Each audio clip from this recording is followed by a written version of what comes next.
Good evening, good morning, good day. My name is Graham Gordon Thomas. I've been studying humanity for a long time, all my life. I'm nearly 70. Some people may say you're a stupid old man. This is very true, I am. I am stupid for doing this. I want to reveal a secret, some knowledge that has been used against the democracies of the world by whoever they are.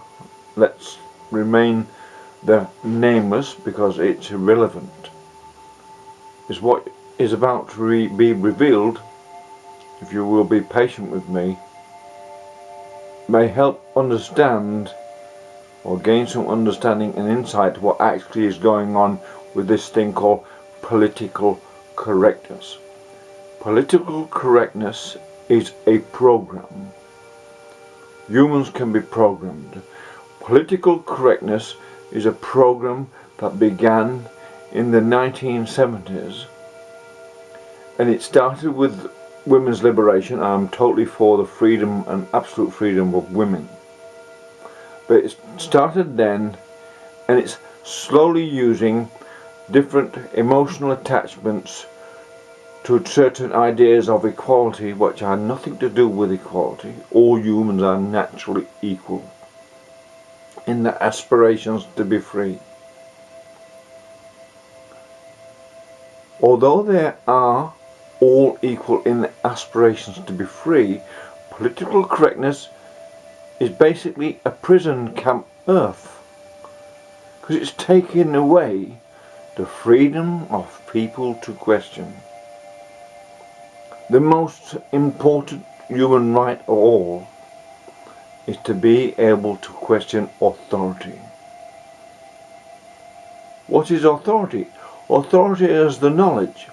It started a long time ago when people shaped stones, and people questioned, could they do it better? And they made a better stone. They questioned the authority of how that stone was made. And technology has evolved ever since on a very long, slow plane, and gradually accelerated to the point where now we've got this massive bloom of new technology because of the use of quantum physics and because of computers and the combined competition in all the world to take the most advantage of this for their own financial benefit and status, which is normal. The secret behind this is a thing they don't want you to know. That's why it's poo-pooed a lot throughout the internet. The idea is of evolution itself. What evolution is, and whether you believe in God or not, without evolution there can be no progress in life. Now, to say that God has got nothing to do with evolution undermines the idea that God is an intelligent being. You can't be an intelligent being and have other beings that God is supposed to have produced and created that cannot adapt to the changes. Now, the secret they don't want you to know is a thing called evolutionary theory, which is different to the theory of evolution in another way. Evolutionary theory allows those who are aware of it to understand what happens when you change the pattern of behavior within the population through programming them over several generations. With political correctness, they started brainwashing the students in the West in particular to think against tradition, and they started brainwashing them eventually to be against all white men, like such as myself. And there's a reason for that, because we may be able to explain things that those people behind this don't want these people to know, because they may well wake up and start a revolution against those who, what I call the left. The program, what they have been doing, political correctness, is a recessive genetic program. So over 3 generations, by denying them the basic knowledge what evolution is, or evolutionary theory is, which is simply a simple equation or idea of plus or minus, or positive or negative, progressive or regressive. Now they say things like same-sex marriage is progress. That is a part of the progress in their program. But whether it's progress in an evolutionary and a positive way, evolutionary, that's a different matter altogether, because 2 men marrying, that's the end of their genetic line. So therefore, they do no longer progress. They might make progress emotionally happy, and that's wonderful. But it is not actually true progress where they benefited their genes to go on and produce better outcomes for their offspring. We live in a system of diminishing returns, using the idea of climate change as the basic way to divide humanity between those who are doubters and skeptics, who ask questions and say, wow, what does it really mean? And those who haven't got the background and the culture within them to ask questions of authority. This is the great dividing line in the West at the moment. It's not that the climates don't change, it's what does it mean. I'll give you a quick example. They try to make out it's a global climate, it's not.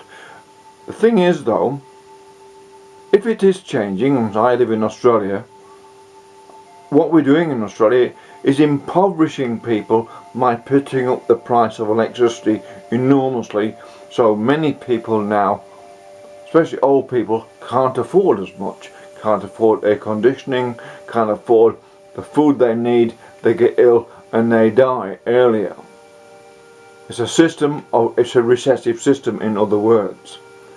How causing poverty helps change the climate in any way whatsoever is something all these people involved pushing this line, that it's good to cause poverty amongst old people and poor people or young. How that helps save a climate or changes a climate is beyond all reason. So you can see it's a recessive program. It's diminishing returns to the economy, because the thing about that is wind and solar, they call them renewable energies, but they're not renewable energies.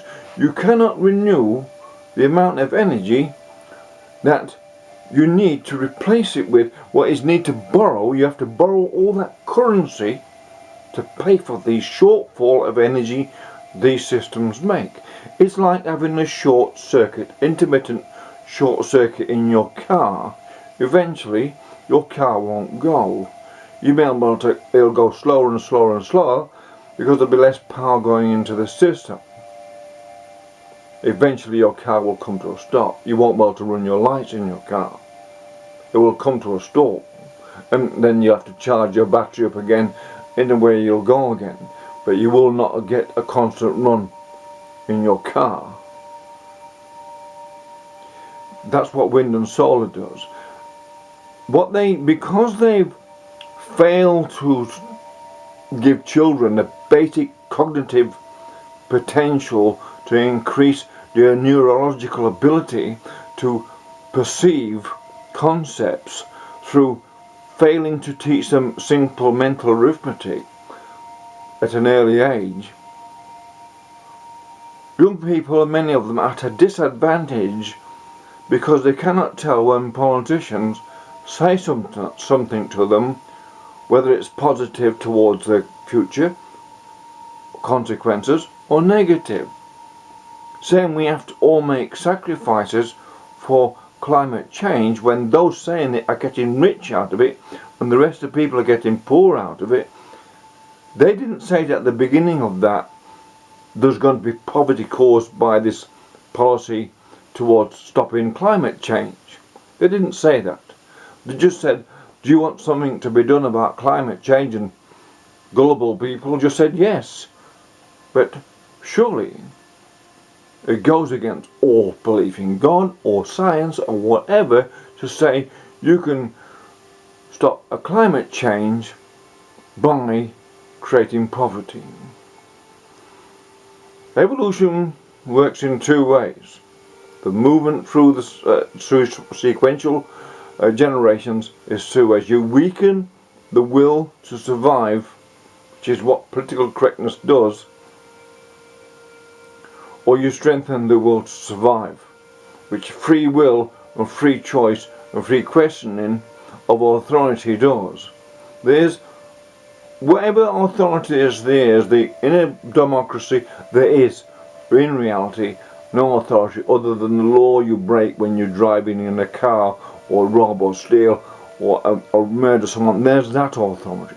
The actual authority in reality in democracy is the knowledge itself. If you remove the way and pathway to knowledge from an early age through schools, then you break the knowledge connection which has been building up for thousands of years, and then you can start to control that population how you want, for the purpose of weakening their will, making sure the third generation later is a weaker stock than the first generation, by taking away the knowledge they have, that they have to question authority or go and find their own research and find their own answers about things like climate change and what does it mean. Climate change has always changed. What it does mean is a challenge for human beings to survive through it. You cannot survive through climate change if you are diminished economically. But the powers that be, they're strengthening their ability to survive through any sort of changes and weakening the rest. That is, the elite in the government and the bureaucracies and public servants are taking advantage of the people who are working. So Marxism has reversed itself, in other words. They're Marxist elitists, and they're distributing wealth from the workers and the poor and the pensions to themselves. What is beyond this evolutionary theory, I'm not going to say just now, but I do know. I do know because I understand my history rather well. And I'm going to give some more talks on this, because this is a secret they don't want you to know, and that's why so many people on the net are rubbishing evolution, because that's part of the program. That is part of the program. If you believe in God, that's fine, that's good. I am sure whoever God or whatever it is, or whatever Jesus is, or anyone is, or Muhammad is, I'm sure they would agree with what I'm saying.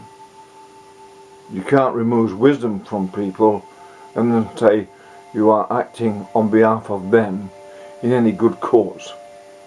There's good math, bad math programs. Good math, the consequences in 3 generations from now is an improvement in the economy. Bad math is a diminishment of the potential of the people to interact in the economy. More homeless, more illness, more crime. And that's what the path they're on. I'm Graham Gordon Thomas, and I'm going to reveal the secret to the world. Thank you.